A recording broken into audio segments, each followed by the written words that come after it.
আজ আমরা পরাভব সূত্র সম্পর্কে জানব। পরাভব শব্দের অর্থ হল পরাজয়। এই সূত্রের মধ্যে ভগবান বুদ্ধ মানুষের জয় পরাজয় সম্পর্কে ব্যাখ্যা করেছেন। যে সূত্রটি শ্রবণ করে হাজারো দেব ব্রহ্মা মুক্ত হয়েছিলেন, সেই সূত্রটি শ্রবণ করব। সূত্রটি পাঠ করছেন বদন্ত জ্যোতিয়েল বিশ্বজিৎ ভিক্ষু মহোদয়। নমো তৎস ভগবতো অরহতো সম্মা সম্বুদ্ধস্স। নমো তস্স ভগবতো অরহতো সম্মা সম্বুদ্ধস্স। নমো তস্স ভগবতো অরহতো সম্মা সম্বুদ্ধস্স।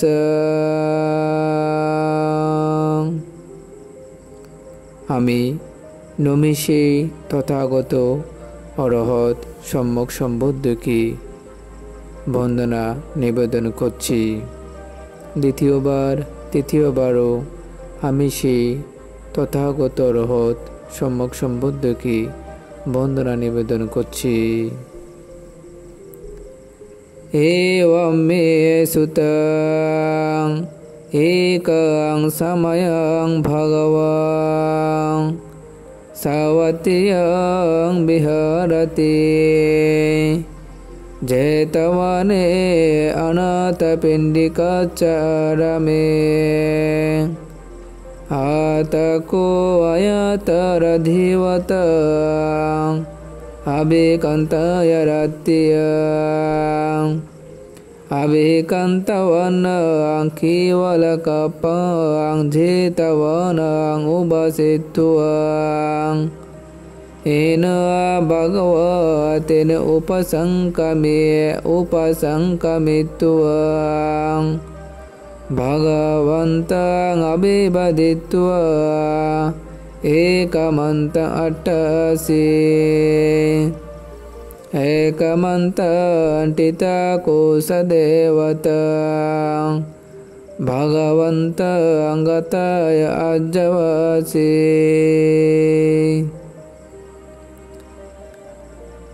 আয়ুষ্মান আনন্দস্থবির বলেছিলেন, আমি এই রূপ শুনিয়াছি। এক সময় ভগবান বুদ্ধ শ্রাবস্তীর জেতবনে অনাথপিণ্ডিক সৃষ্টি কর্তৃক নির্মিত বিহারে বাস করিতেছিলেন। তখন জৈনিক কান্তবিশিষ্ট দেবতা রাত্রির মধ্যম জামে স্বীয় দেহে প্রবয় করে সমস্ত জেতবনকে আলোকিত করে যেখানে ভগবান সেখানে উপস্থিত হলেন। উপস্থিত হয়ে ভগবানকে অভিবাদন করে এক প্রান্তে দণ্ডায়মান হয়ে সেই দেবতা ভগবানকে গাথা দ্বারা নিবেদন করলেন। পারাবন্তং পুরিশং মায়াং পুচ্চমগৌতমং ভগবন্তং পুটুমগম্যং কিং পরববতু মুখং। ব্যক্তি জীবনে পুরুষ মানুষের পরাজয়ের কারণ জানবার জন্য আমরা অপরাপর চক্রবাল হতে এখানে এসে সমবেত হয়েছি। সেই দেবতা পরভাবের কারণ জিজ্ঞাসা করলে তখন ভগবান বুদ্ধ সংক্ষেপে তা প্রকাশ করতে লাগলেন। সুবিজানো বাবাং হতে আবিজানো পরাভবং ধাম্মাকামো বাবাং হতে ধাম্মাদেশে পরাভব।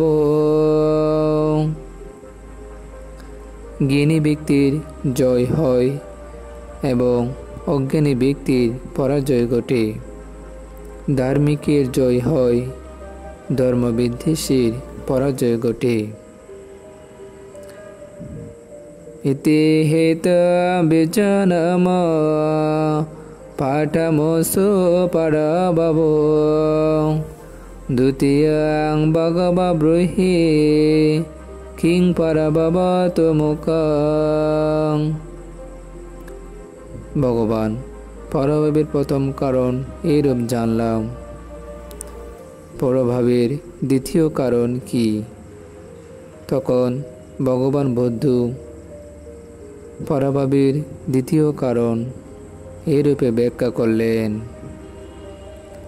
অসন্তস্যাপি হন্তি শান্তেন কুরুতে প্রিয়ং আসতং ধম্মং রোষিতে তং পরাভবতু মুখং।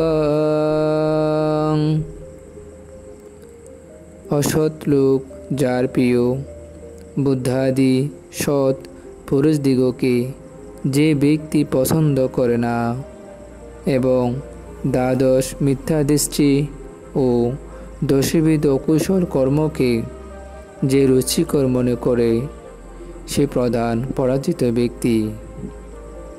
ভগবান বুদ্ধ যখন পরভাবের দ্বিতীয় কারণ এভাবে ব্যাখ্যা করলেন, তখন দেবতা ভগবান বুদ্ধকে পরভাবের তৃতীয় কারণ কি তা জানবার জন্য নিবেদন করলেন। তখন ভগবান বুদ্ধ সেই দেবতার অনুগ্রহে তৃতীয় গাথাটি তিনি এভাবে ব্যাখ্যা করলেন। নিন্দাশীলে সবাশীলে অনুট্টতা সয়োনরো আলাসো কুদময়নো তং পরাভবতু মুখং। যে ব্যক্তি শয়নে, গমনে, উপবেশনে, নিদ্রালয়ে অন্যের সাথে গল্প করে সময় কাটায়, যে ব্যক্তি উদ্যমবিহীন, অলস্যপরায়ণ এবং ক্রোধী, সে প্রধান পরাজিত ব্যক্তি। বুদ্ধ যখন পরভাবের তৃতীয় গাথা এভাবে ব্যাখ্যা করলেন, তখন দেবতা আবার পরভাবের চতুর্থ কারণ কি তা জানবার জন্য ভগবান বুদ্ধকে নিবেদন করলেন। তখন ভগবান বুদ্ধ সেই চতুর্থ গাথাটি এই রূপে ব্যাখ্যা করলেন। ইয়ো মাতারং ওয়া পিতারং ওয়া জিন্নকং গতয়োবনং পাহসন্তু নবরতে তং পরাভবতু মুখং। যে ব্যক্তি বিগত যৌবন জরাজীর্ণ মাতা পিতাকে সামর্থ্য থাকা সত্ত্বেও ভরণ পোষণ দেয় না, সে ব্যক্তি ইহলোকে নিন্দা ও পরলোকে দুর্গতি ভোগ করে। সেই কারণে তারও পরাজয় ঘটে। বুদ্ধ যখন এভাবে চতুর্থ গাথাটি ব্যাখ্যা করলেন, তখন দেবতা পঞ্চম গাথাটি কি তা নিবেদন করলেন। তখন ভগবান বুদ্ধ সেই পঞ্চম গাথাটি এই রূপে ব্যাখ্যা করলেন। ইয়ো ব্রহ্মণং ওয়া সমানং ওয়া আয়ং ওয়াপি ওয়ানিবকং মুসাবাদিনা বঞ্চিতে তং পরাভবতু মুখং। যে ব্যক্তি নিষ্পাপ ব্রাহ্মণকে, কলুষ উপশমকারী শ্রামণকে অথবা অন্য যাচককে মিথ্যা বলে বঞ্চনা করে, সেইও প্রধান পরাজিত ব্যক্তি। তখন দেবতা পরাভাবের ষষ্ঠ কারণ কি তা জানবার জন্য ভগবান বুদ্ধকে নিবেদন করলেন। তখন ভগবান বুদ্ধ দেবতার অনুগ্রহে সেই ষষ্ঠ ঘাটাতে এভাবে ব্যাখ্যা করলেন। পাহো তবে তো অপরেশ সাহেরায় সব জানো, এক বুচাতে সাধনে তাং পারাবাবা তোমুকাং। যে ব্যক্তি স্বর্ণ, রৌপ্য ও মুদ্রাদি প্রভূত সম্পত্তি থাকলেও কাউকে কিছু দেয় না এবং সুস্বাদু খাদ্যভোজ্য একাকে নিজে গোপনে পরিভোগ করে, সেও পরাজিত হয়। তখন দেবতা ভগবান বুদ্ধকে সপ্তম গাথা কি তা জানবার জন্য ভগবান বুদ্ধকে নিবেদন করলেন। ভগবান বুদ্ধ সেই দেবতার অনুগ্রহে সপ্তম গাথাটি তিনি এইরূপে ব্যাখ্যা করলেন। যাতে তাধ্য দানা তাধ্য গোতা তাধ্য সায়োনার, তাং ইয়াতি গাতি মায়েতে তাং পারাবাবা তোমুকাং। যে ব্যক্তি জাত্যাভিমানী, ধনাভিমানী, গোত্রাভিমানী এবং স্বীয় জ্ঞাতিদেরকে দরিদ্র বলে অবজ্ঞা করে, এই চতুর্বিধ কারণে সে ব্যক্তিরও পরাজয় ঘটে। তখন দেবতা ভগবান বুদ্ধকে অষ্টম কারণ কি তা জানবার জন্য বুদ্ধকে নিবেদন করলেন। তখন ভগবান বুদ্ধ সেই অষ্টম গাথাটি এভাবে তিনি ব্যাখ্যা করলেন। ইতি দূত সুরা দূত আখ্যা দূত সায়োনার, লাদাং লাদাং বিনাশেতে তাং পারাবাবা তোমুকাং। যে ব্যক্তি স্বীয় স্ত্রী ব্যতীত পর স্ত্রীর প্রতি আসক্ত, সুরাপায়ী, জুয়াটি ও অক্রক্রিয়াসক্ত, সে ব্যক্তি অলব্ধ সম্পত্তি লাভ করিতে পারে না ও তার লব্ধ সম্পত্তি বিনষ্ট হয়। এই চারটি কারণে তাহারও পরাজয় ঘটে। দেবতা যখন পরাভাবের অষ্টম কারণ জানতে পারলেন, তখন ভগবান বুদ্ধকে পরাজয়ের নবম কারণ কি তা জিজ্ঞাসা করলেন। তখন ভগবান বুদ্ধ সেই নবম কারণ কি তা এইরূপে ব্যাখ্যা করলেন। সেহি দারেহি সন্তোষ্ট বেশিয়া সুপাদিচ্ছতে, দিচ্ছতি পরাদারেষু তাং পারাবাবা তোমুকাং। যে ব্যক্তি স্বীয় স্ত্রীতে অসন্তুষ্ট, বেশ্যাসক্ত ও পর স্ত্রীতে অনুরক্ত, সেইও সর্বত্রে পরাজিত হয়।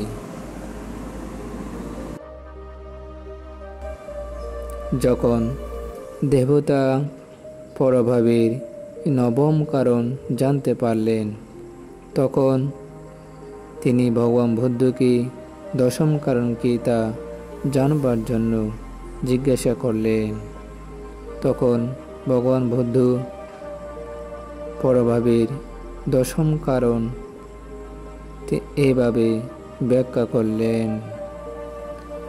আতিতেয় ভান পশু হানাতে তিমারোত্তানে তাচ্ছ ঈশান সুপতে তাং পারবাবত মুকাং।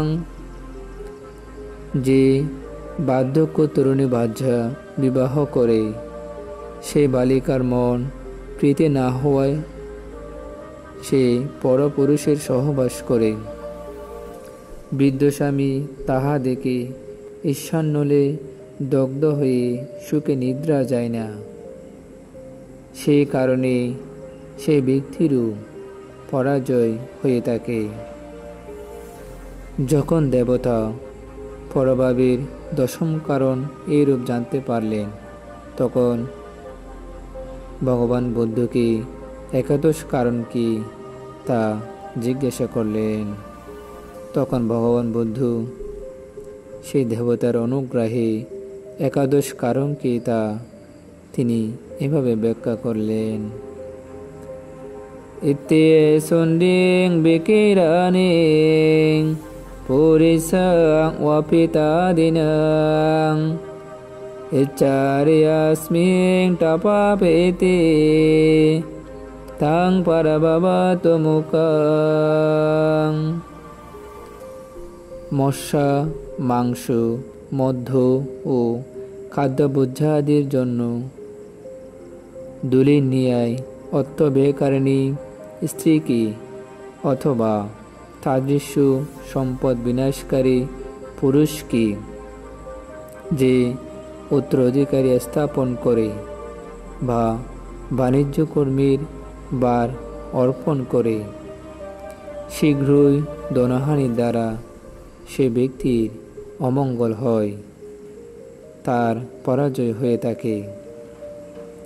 যখন দেবতা পরভাবের একাদশ কারণ জানতে পারলেন, তখন তিনি বুদ্ধকে দ্বাদশ কারণ কি তা জিজ্ঞাসা করলেন। তখন ভগবান বুদ্ধ দেবতার সেই অনুগ্রহে দ্বাদশ কারণ কি তা তিনি এইরূপে ব্যাখ্যা করলেন।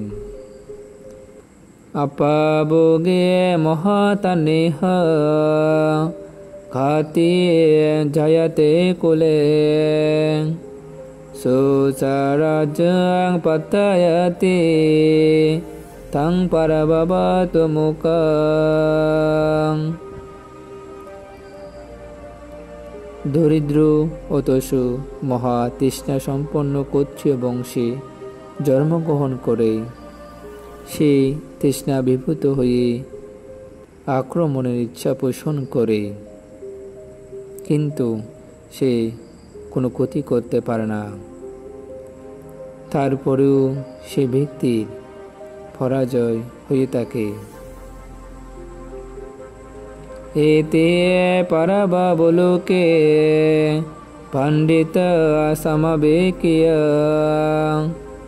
আরিয়া দর্শন সম্পন্ন সালোকাং ভজতে সেবন্তে। এই জগতের আর্যগণের দর্শন লাভে পণ্ডিত ব্যক্তি পরাজয়ের হেতু পুনঃপুন চিন্তা করিয়া বর্জনীয় বিষয়সমূহ বর্জন করেন এবং মঙ্গলসূত্রে বর্ণিত 38 প্রকার মঙ্গলাদি কুশল কর্মাদি সম্পাদন করে ইহলোকে তার পরাজয় হয় না। মৃত্যুর পর নিরুপদ্রবে দেবলোকে গিয়ে জন্মগ্রহণ করেন। তাই আপনারাও পরভাবের এই 12টি কারণ পুনঃপুন চিন্তা করিয়া আপনারা ভালোভাবে সেই কারণগুলো জেনে নিজের জীবনের মধ্যে আচরণ করার জন্য চেষ্টা করবেন। এতে আপনাদের সকলের মঙ্গল সাধিত হবে। আজ এ পর্যন্ত। পরবর্তী ভিডিও দেখার জন্য আমন্ত্রণ রইল। ভিডিওটি ভালো লাগলে শেয়ার করে অন্যকে দেখার সুযোগ করে দিন। ভিডিও পেতে চ্যানেলটি সাবস্ক্রাইব করে পাশে থাকুন। ধন্যবাদ।